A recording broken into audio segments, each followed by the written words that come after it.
Even before all of the votes have been counted, several lawsuits have already been filed, and the Trump campaign is defending their posture there. Joining us now to talk about that are Democratic strategist Jennifer Holdsworth and journalist Zed Jelani. It's good to see you guys. How are you? Great to see you guys. Good to see you. Be here. Okay, so let's talk a little bit about the Trump campaign strategy. Kayleigh McEnany, White House press secretary, acting in an advisorship of the Trump campaign, appeared on Fox News and was pressed a little bit about these lawsuits that are being launched. Let's take a listen to that. We'll get your reaction on the other side. What we're doing in Pennsylvania is this. Look, the legislature in Pennsylvania has spoken. They've said that ballots should only be counted up to Election Day. A court ruled differently, but the United States Constitution says the legislature decides. So if necessary, we'll engage in litigation to make sure that this is a vote that is encapsulated by what the rules in Pennsylvania truly say. But ultimately, I do think that we prevail by more than what the polls are saying. So what do you think there, Zed, in terms of that strategy from the Trump campaign around a bunch of these lawsuits? And do we even know anything about the efficacy of these lawsuits in the first place? What do you think? In some sense, this is almost a return to normalcy in American politics in the sense that when you have a very close election, typically both sides try to use whatever legal maneuvers are possible for them in order to kind of increase their own vote total or suppress the other side's vote total. Certainly there are shades of Florida in 2000 where we had an extension of weeks in the election as legal wrangles were kind of going through. I think the difference this time, though, is that for the most part, it does appear like Biden may hit a threshold where it's very difficult for Trump to overcome it through either requesting recounts or through trying to challenge the actual vote counting process and argue certain ballots were, cast too late to be counted, so on or so forth, which seems to be their argument. To me, it doesn't seem like it will likely be successful for them, although it's not super unusual in super close races like this. I can think of several off the top of my head where you did have this kind of legal battling between the candidates in the home stretch. Yeah, I think Zed makes the correct point here, Jennifer, which is if this was truly going to come down to one state, then it may be a little bit more nerve-wracking. Like Pennsylvania, for example, there's a little bit of messiness there. You could see how they might be able to work a legal angle, although, to the best of my non-legal trained eye, I don't think that any of these have a lot of merit to them. But they've filed lawsuits so far in Pennsylvania, Michigan, Georgia. We just learned this morning they're also filing a lawsuit to stop the counting of ballots, specifically in Clark County in Nevada, which, of course, is the most Democratic part of the state. The fact that they're trying to fight and have to fight on all of these fronts, I think, makes it a lot more difficult for them. It does. It's very difficult. And when I was in law school, I took a course on election law, and the professor stood up there and said, if you're down, you file. But that's not to mention that Donald Trump has made a career over filing frivolous lawsuits because he feels wronged, even though he is the one in the wrong. So, look, I'm embarrassed by what Kayleigh said. I suffered secondhand embarrassment when I saw this interview because there is just no merit to what they are saying.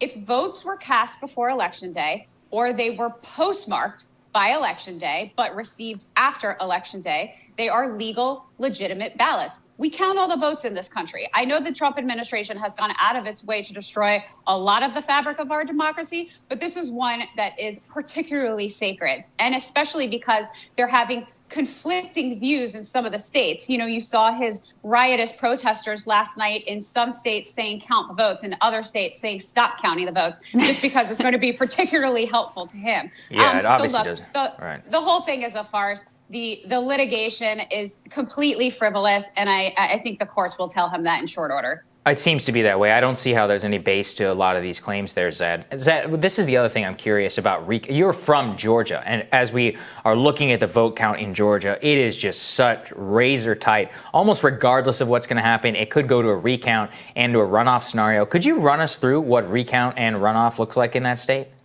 Yeah, so from what I understand, they can certainly request a recount if the margin is thin enough. I don't think there's any evidence they're about to do that. I think right now they're still thinking it could turn out their way. From what I understand, there's something like 50,000 votes outstanding. A substantial number of those are within the Metro Atlanta area, which is more Democratic leaning, but there are actually some ballots outside of that area as well outstanding. So it could go to a scenario where Biden wins by 0.1 or 0.2%. The thing is, though, very interestingly, apparently less people voted for like John Ossoff than voted for Joe Biden. And we think the reason why that is because certain people only voted for top of the ticket, right? They didn't go down the ballot and fill out the rest of the stuff, which means that there's probably less of a chance that Ossoff defeats Purdue outright. However, there is a possibility that it's forced into a runoff because in Georgia, if you get less than 50%, you have to go to a runoff, which already Reverend Warnock and Kelly Loeffler, the incumbent senator, are in one. So there's actually a potential possibility for up to 2 runoff Senate races in January in Georgia. Now, I racked my brain about this, and I thought, has there ever been a circumstance in Georgia where Republicans lost a statewide runoff, maybe even in the 21st century? I couldn't think of one. Like, every time it goes to a runoff, the Republicans typically win. The example I think that's burned into the minds of Georgians has been 2009, when after Obama got very close to winning the state, although he did not win, there was a Senate runoff, and there was a massive drop-off in Democratic turnout. Because a lot of Democrats were just happy that Obama had won, and they didn't necessarily follow up on politics after that. So there may be a little bit of deja vu here if it turns out Biden wins. I would say the Republicans have the edge in the runoff, although history may not repeat itself. Georgia is becoming more structurally a Democratic state, particularly around Metro Atlanta. This is one area where the Democrats' theory of change is actually kind of playing out, in that you're seeing a lot more educated kind of white suburban voters in Cobb County, as more into already Democratic-leaning counties like Fulton and DeKalb, moving in there from the rest of the country, and I think that may actually change the calculus a little bit. Although, if I had to make a blind guess about what happens in a runoff, I would say the Republicans would probably win in that scenario.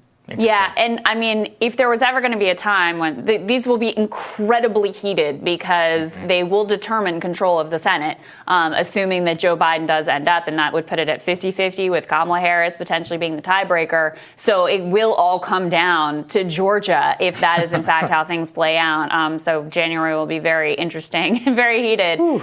Jen, I wanted to ask you about, there was a lot of fear leading up to this election that the president fed into, not being willing to agree to commit to a peaceful transfer of power. He's done exactly what was reported that he would do. He came out and declared victory prematurely.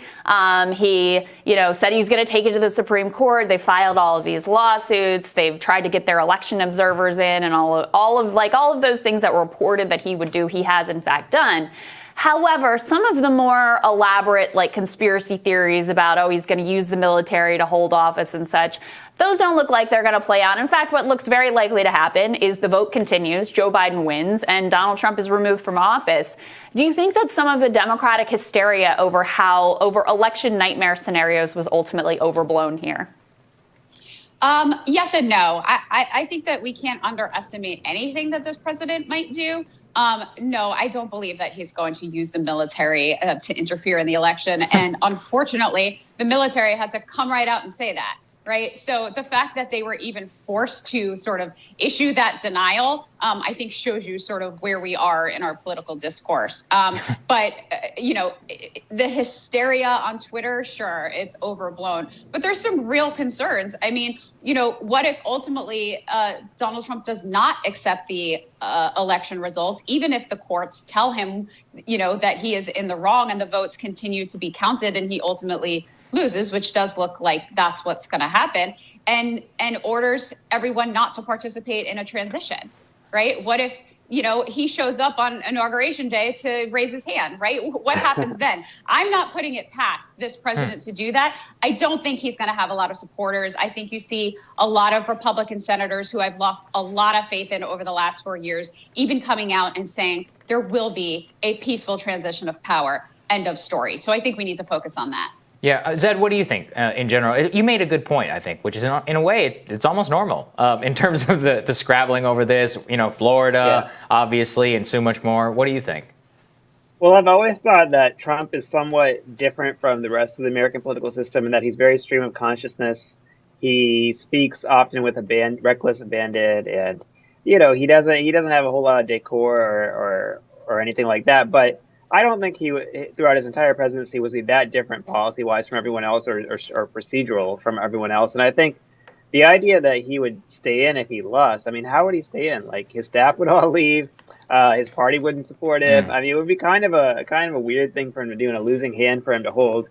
I think it's more in Donald Trump's personality to make some elaborate claim that he was robbed, and then exit scene right, and go out and make tons of money as most Go ex-presidents start do. his media venture or whatever. I imagine he would do the Stacey Abrams thing, which is just like saying that he didn't really lose and it was unfair, which is fine. I mean, you could do that. It's not true, but but then he would just exit because I don't think he's not an ideologue, right? He's not like he's trying to stay in the he's not like he's trying to stay in the government to impose some policy regime because he doesn't really care that much about policy.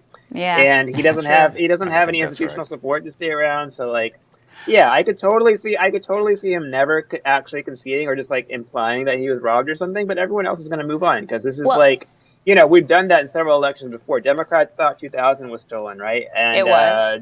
I still think yeah. Because we were right, it was stolen. It was stolen. But the question is, what do people do after the reaction? They don't riot or anything. They just like move on to the next election, right? That's like the American tradition, right? Yes. So. Jen, one of the things that I also think is interesting, you and I have both done plenty of Fox News, is I've been fascinated watching Fox News handle all of this. And they really have deferred to, their like decision desk data nerds. They were the first out to call Arizona, which actually looks like they may have been a little bit quick on the draw with making that call ultimately. But, I watched a lot of Fox yesterday. Kayleigh came on spewing all her like, oh, in Pennsylvania, we want the vote to be stopped, but in Arizona, we want it to continue. And they really pressed her on that. And they really have been, like, I'm not going to say they were like perfect or amazing, but they seem to have tried to really be responsible in what they're reporting and fair-minded. And one thing that, would give Trump a leg to stand on if he was going to go full demagogue and try to hold on to the office is if he really had like a state-sponsored media organization that was going to back him up. But the closest that he has to that is Fox News, and they're actually not backing him up. And I do think that ends up being quite significant. Yeah, I give a lot of credit to Martha McCallum. I saw her yesterday, basically confront Kayleigh McEnany with abject lies, right, and mistruths that she was telling. I do give them a lot of credit.